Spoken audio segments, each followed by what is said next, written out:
எந்த ஒரு மனிதன் தஞ்சை பெரிய கோயிலுக்கு அகந்தையோடு வருகின்றானோ, நான் முதலமைச்சர், நான் எம்எல்ஏ, நான் கவுன்சிலர், நான் இப்படி நான் அப்படின்னு வர்றானோ, அந்த மனிதன் சிவபெருமானின் முன்பு ஒன்றும் இல்லாமல் ஆகிவிடும். இந்த தஞ்சை பெரிய கோயிலினுடைய சாபம்.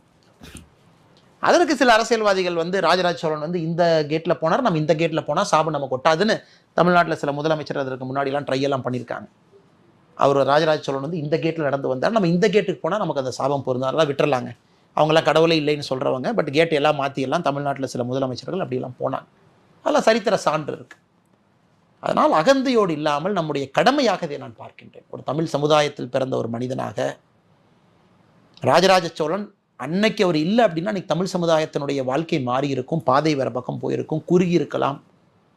அவன் எத்தனை பேர்த்தை எதிர்த்து ராஜராஜ சோழன்கிற பேருக்காகவே பல பேர் இந்த பக்கம் படையெடுக்கவே வரல, பேரை கேட்டே ஓடிட்டாங்க. அதனால் தமிழ்நாடு எப்பவுமே ப்ரொடெக்டடாக இருந்தோம்.